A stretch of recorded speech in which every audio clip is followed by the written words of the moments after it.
Kasus dugaan korupsi kuota haji tahun 2024 terus bergulir.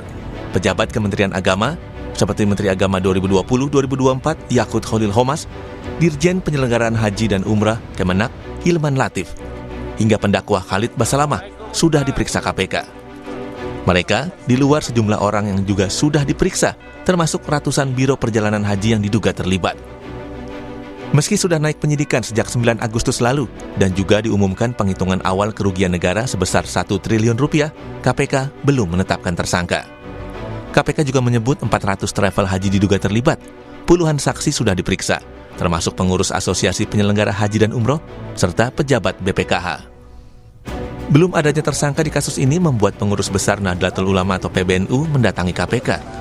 Perwakilan PBNU berharap KPK segera menetapkan tersangka kasus dugaan korupsi pembagian kuota haji karena menjadi isu liar yang muncul atas perkara yang sudah pada tahap penyidikan ini. Rilis ataupun penjelasan KPK jangan sampai menyentuh kepada institusi-institusi yang sebetulnya tidak semuanya itu terlibat. Hanya beberapa orang, tapi seluruh Indonesia akhirnya komplain ke saya, bagaimana ini peta dan anatominya itu harus jelas segera dinyatakan. Sampai saya tadi menuntut limitnya kapan. Sementara itu menanggapi kedatangan PBNU ke KPK, kuasa hukum mantan Menteri Agama Yakut Khalil Qomas, Melissa Anggraini bilang KPK harus objektif dalam menetapkan tersangka kasus dugaan korupsi kuota haji dan tidak bisa dilakukan atas dorongan pihak manapun. Terkait permintaan penetapan tersangka yang disampaikan oleh pihak yang mengaku mewakili PBNU di KPK kemarin, tentu pada prinsipnya kami menghormati. Namun kita juga mempertanyakan bagaimana kapasitasnya dalam mengatasnamakan PBNU. Jangan sampai organisasi sebesar PBNU ini diklaim sepihak oleh orang-orang dengan agenda tertentu. Terkait dengan penetapan tersangka, itu tidak bisa dilaksanakan atau dilakukan hanya karena ada dorongan dari pihak manapun. Itu murni didasarkan kepada fakta dan alat bukti yang cukup. Sebelumnya, KPK membantah adanya campur tangan pihak istana yang membuat lembaga anti rasuah itu belum juga menetapkan tersangka dalam kasus dugaan korupsi kuota tambahan haji. Juru bicara KPK Budi Prasetyo bilang proses penyidikan masih berjalan dengan terus melakukan pemanggilan saksi-saksi. Kami pastikan bahwa proses penyidikan perkara terkait dengan kuota haji ini masih terus berproses di KPK. Jadi KPK juga masih terus melakukan pemanggilan terhadap para saksi ataupun pihak-pihak lain yang diduga mengetahui konstruksi perkara ini, dan tentu setiap keterangan dari para saksi yang dipanggil akan membantu KPK untuk membuat terang perkara ini. Publik ini menunggu bagaimana KPK membuat kasus kuota haji tambahan tahun 2024 terang benderang, termasuk apakah nantinya KPK akan benar-benar menetapkan tersangka dalam kasus ini. Tim Liputan Kompas TV.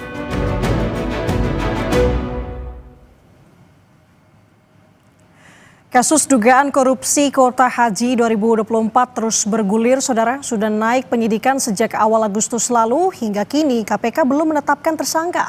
Padahal sudah memeriksa berbagai pihak, hingga menghitung dugaan kerugian negara hingga 1 triliun rupiah, menggeledah dan menyita dokumen hingga mencekal beberapa orang, termasuk Menteri Agama 2020-2024 Yakut Khalil Qomas.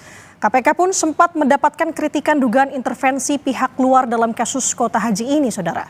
Lalu bagaimana memaknai perjalanan kasus ini? Kita akan ulas bersama dengan penyidik KPK 2013-2021, Mas Yudi Purnomo, yang hadir bersama kami, bersama dengan sambungan daring, dan juga di studio Kompas TV, bersama dengan saya saat ini, Mbak Melissa Anggraini, selaku kuasa hukum dari Menteri Agama 2020-2024 Yakut Khalil Qomas. Selamat pagi, Mas Yudi, Mbak Melissa. Selamat pagi. Pagi, Mbak Ananda, Mbak Melissa. Oke, kabar sehat ya? Alhamdulillah sehat. Alhamdulillah. Saya mau ke Mbak Melissa terlebih dahulu. Mbak Melissa, soal kasus dugaan korupsi kuota haji ini kan sebenarnya sudah naik ke penyidikan sejak 9 Agustus lalu ya. Sudah ada sejumlah orang yang juga dimintai keterangan, termasuk dengan pihak-pihak yang dicekal, termasuk dengan klien Mbak Melissa, Pak Yakut. Sejauh ini sebenarnya bagaimana Pak Yakut memaknai dan menilai penyidikan yang dilakukan oleh KPK sejauh ini? Ya. Sampai saat ini status dari Gus Yakut adalah saksi ya. Dan beliau memang sangat menghormati proses hukum yang berjalan. Sudah ada beberapa kali panggilan dari penyidik KPK yang sudah dipenuhi secara kooperatif gitu. Sehingga beliau tentu saja akan terus kooperatif memberikan keterangan terkait dengan kebijakan yang selalu disampaikan dalam pengambilan kebijakan pada saat menjabat sebagai Kementerian Agama. Terkait pihak-pihak yang sudah dipanggil sepanjang proses penyidikan ini, kami melihat KPK sepertinya tidak gegabah ya. Dia terus memanggil berbagai pihak untuk mengumpulkan informasi agar menjadi terang perkara ini. Sehingga kita terus mendorong upaya yang dilakukan oleh KPK sampai saat ini. Oke, Mbak Melisa, KPK kan menilai sebenarnya kasus dugaan korupsi kuota haji ini kan berasal dari pembagian kuota yang 20.000 kuota dari pemerintah Arab Saudi. Kemudian ini tidak selaras dengan peraturan yang saya sebutkan pasal 64 ayat 2 Undang-Undang Nomor 8 tahun 2019 tentang penyelenggaraan ibadah haji dan umroh untuk pembagian kuota reguler dan juga kuota khusus begitu. Kalau dari Mbak Melisa, dari pihak Pak Yakut bagaimana? Jadi perlu kita pahami dulu ya Mbak, bahwa di dalam Undang-Undang Nomor 8 tahun 2019 itu sebenarnya sudah diatur terkait ada kuota pokok dan ada kuota tambahan. Nah, di dalam kuota pokok itu diatur di dalam pasal 8 dan pasal 64 yang ada skema 8% untuk haji khusus.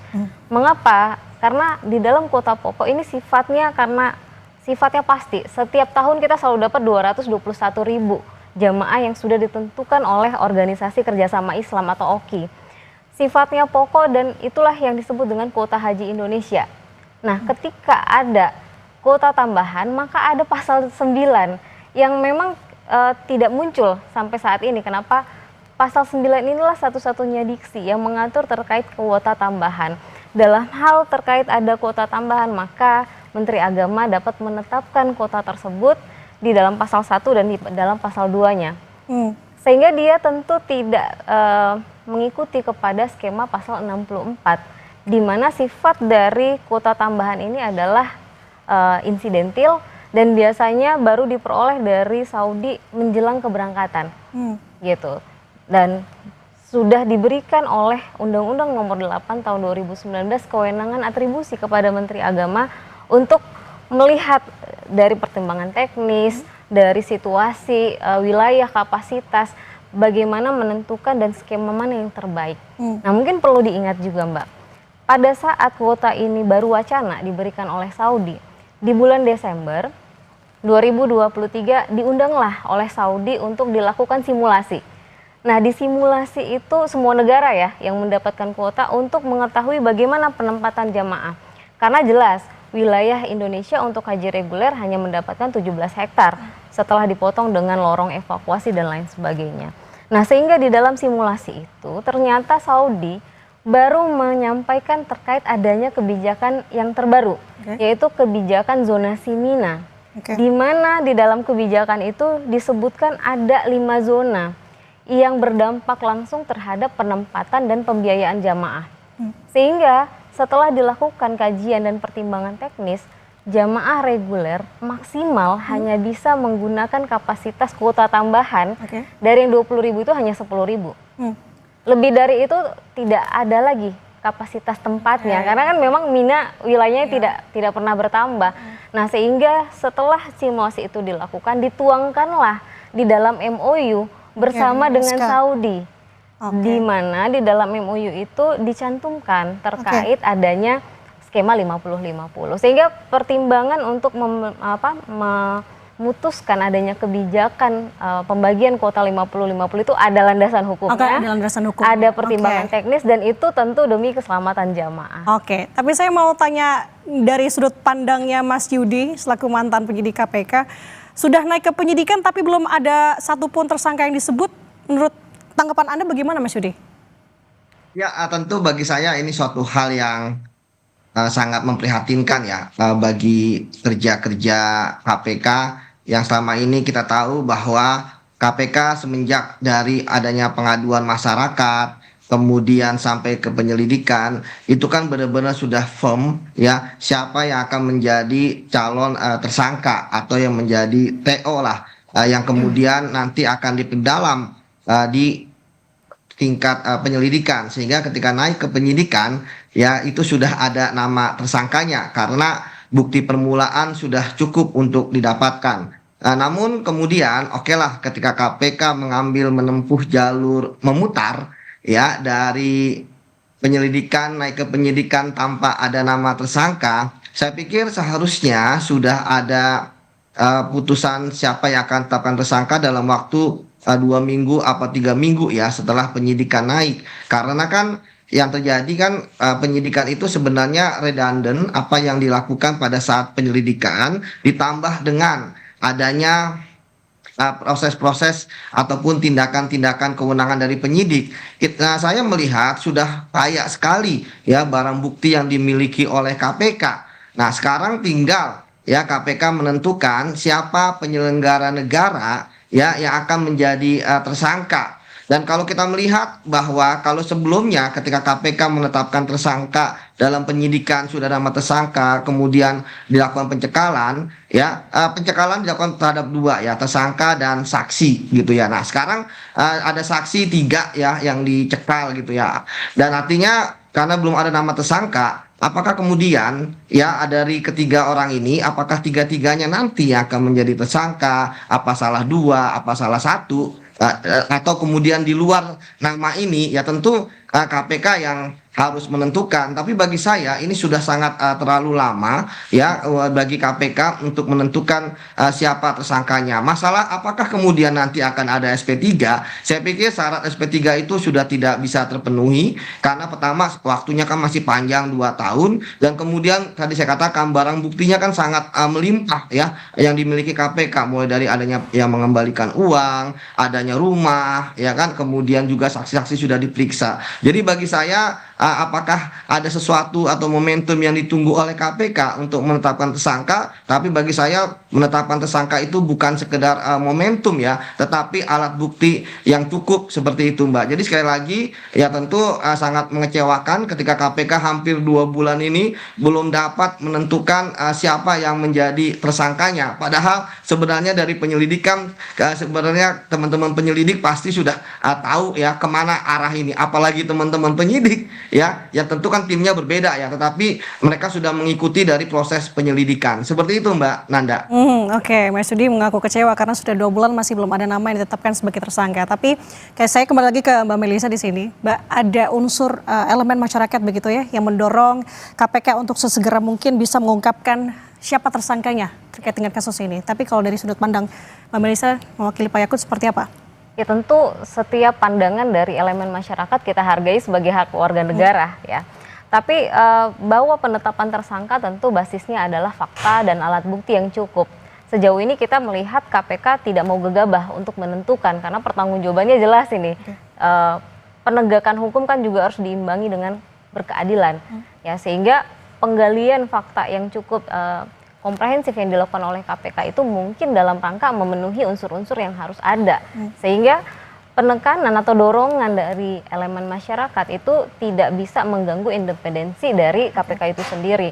Jadi menurut kami KPK hari ini berupaya untuk tetap objektif, untuk tetap memastikan fakta-fakta terpenuhi, relevan dari semua yang terungkap, meskipun yang tadi Mas Yudi sampaikan sudah ada pengembalian dari pihak-pihak tertentu, sudah ada yang disita, sudah terlihat sepertinya wilayahnya ada di apakah di pungli atau suap atau gratifikasi. Kita pada dasarnya mendukung upaya-upaya KPK mengungkap itu semua. Tapi balik lagi, tentu perlu dipisahkan antara kebijakan dari pengambil keputusan yaitu pejabat negaranya dengan tindakan kriminal oknum tertentu. Karena yang bergulir di masyarakat bahwa kebijakan itu diambil melanggar hukum.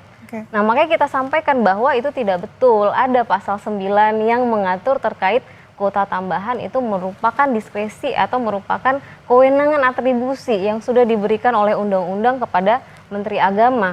Karena pertanggungjawaban yang paling utama dari Menteri Agama adalah keselamatan jamaah. Dan pelaksanaan haji 2024 itu tidak bisa kayak kita pakai kacamata kuda, Mbak. Kita harus melihat 2023 ada insiden seperti apa, di 2022 seperti apa. Sehingga pertimbangan kapasitas overcrowded itu luar biasa, harus dipertimbangkan.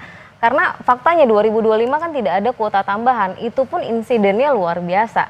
Jadi kita jangan hanya berpikir jumlah jamaah yang diberangkatkan, karena yang diberangkatkan bukan kopernya, Mbak, tapi nyawanya gitu. Jadi tugas utama Kementerian Agama adalah memastikan faktanya kapasitas terpenuhi terhadap kuota tambahan 10.000 loh. Ada jamaah yang berangkat yang semestinya belum masuk ke dalam antrian 2024 berangkat dengan kuota tambahan. Mengapa hanya 10.000? Karena memang hanya segitu yang yang cukup untuk memastikan perlindungan dan keselamatan jamaah. Oke, saya tangkap bahwa jangan terburu-buru. Tapi kalau dari sudut pandang Anda, Mas Yudi, saya ke Mas Yudi lagi. Kalau melihat KPK menyusun konstruksi kasus ini sehingga ditemukan dugaan pidana korupsi sampai dengan kerugian negara, seperti apa? Ya, ini memang sangat menarik ya, bahwa KPK tidak menerapkan pasal gratifikasi, KPK tidak menerapkan pasal suap menyuap, KPK tidak menerapkan pasal pemerasan, tetapi KPK menerapkan pasal 2 ayat 1 dan pasal 3 terkait dengan kerugian keuangan negara yang diduga mengakibatkan kerugian keuangan negara di atas 1 triliun. Artinya apa? Artinya KPK pertama menganggap bahwa kuota tambahan tersebut merupakan fasilitas negara. Segala macam penyalahgunaan terkait dengan aturan, kemudian juga jual beli dan sebagainya, ya itu termasuk dalam kerugian keuangan negara. Itu yang pertama. Kemudian yang kedua, maka KPK dalam hal ini tentu sekali lagi bahwa KPK hanya bisa menetapkan tersangka di awal, itu harus ada penyelenggara negaranya. Nah, ketika ada penyelenggara negara tentu tidak banyak di Kementerian Agama penyelenggara negara. Ada misalnya menteri, wakil menteri, pejabat eselon 1, staf sus gitu ya. Kemudian pejabat lainnya yang disetarakan dengan penyelenggara negara. Artinya ini sebenarnya sangat-sangat sedikit ruangnya. Kemudian yang menarik adalah bagaimana terkait tadi kewenangan. Di dalam pasal 2 ayat 1 dan pasal 3 itu memang ada yang namanya kewenangan, di mana tadi sebenarnya sudah dijelaskan oleh Mbak Melisa terkait dengan tanggapan-tanggapan terkait dengan misalnya perbuatan Menteri Agama yang kemudian dijabarkan seperti itu. Nah, tapi sekali lagi saya mungkin melihat bahwa ketika KPK kemudian menaikkan pasal 2 ayat 1 pasal 3, tentu KPK juga mempunyai argumentasi sendiri terkait dengan apakah boleh 50-50 misalnya. Kemudian juga terkait dengan bagaimana. Jadi saya pikir memang ini sangat pelik kasusnya, tetapi sangat sederhana untuk mengungkapnya, karena bagi saya KPK tentu sudah mendapatkan hulunya, kemudian hilirnya juga sudah diungkap, tetapi sekarang bagaimana tersangkanya ini yang belum didapatkan. Bagi saya sebenarnya 2 alat bukti yang cukup bagi KPK sebenarnya sudah didapatkan. Tapi sekali lagi ada pertanyaan di benak saya, apakah memang menunggu momentum? Karena memang kalau kita bicara mengenai KPK menetapkan status tersangka, ini kan kita bukan hanya bicara mengenai KUHP bahwa penyidikan nanti di akhir gitu penetapan tersangkanya, tapi kita juga bicara mengenai undang-undang KPK bahwa di awal seharusnya KPK sudah menetapkan tersangkanya. Oke, itu jadi pertanyaan bersama sebenarnya, apakah ini menjadi menunggu momentum. Saya mau kembali lagi ke Mbak Melisa. Sebenarnya harapan dari Pak Yakut melihat kasus ini berjalan proses penyidikan saat ini sampai dengan selaku sebagai mantan pejabat publik begitu. Singkat saja, Mbak. Baik, mungkin menanggapi sedikit tadi tentang kerugian negaranya Mas Yudi, bahwa kita pun juga masih menunggu terkait dengan kerugian negara itu hitungan yang pastinya seperti apa. Karena faktanya pada tahun 2023 hitungan dari BPK sendiri, hasil audit BPK sendiri, ada dana efisiensi sebesar 601 miliar terkait dengan penyelenggaraan haji 2024. Nah, itu yang kita masih tunggu karena terlihat masih berubah-ubah gitu apakah dari ini dihitungnya ataukah dari itu, karena faktanya kan jamaah bayar full terkait dengan pembiayaan, apalagi haji khusus mereka bayar full gitu. Jadi kalau ada keuntungan apakah itu menjadi kerugian negara? Nah, kemudian pandangan dan harapan dari Gus Yakut, tentu proses hukum ini berjalan memegang prinsip keadilan, transparansi, kemudian berbasis dengan fakta, terbebas dari tekanan politik tentunya. sehingga masyarakat betul-betul diberikan kebenaran, bukan hanya framing negatif ya dari kasus ini, karena kami paham juga bahwa ini adalah kasus yang cukup sensitif, tetapi kita ingin kebenaran itu tersajikan utuh dengan proses-proses hukum yang berkeadilan dan transparan. Oke, itu menjadi harapan bersama tentunya ya. Terima kasih atas waktunya sudah bersama dengan kami, kuasa hukum dari Yakut Khalil Qaumas selaku Menteri Agama 2020-2023, 2024, Mbak Melisa Anggraini. Dan bersama kami tadi melalui sambungan daring Mas Yudi Purnomo, masih bergabung bersama kami. Terima kasih Mas Yudi, Mbak Melisa, sehat selalu. Terima kasih.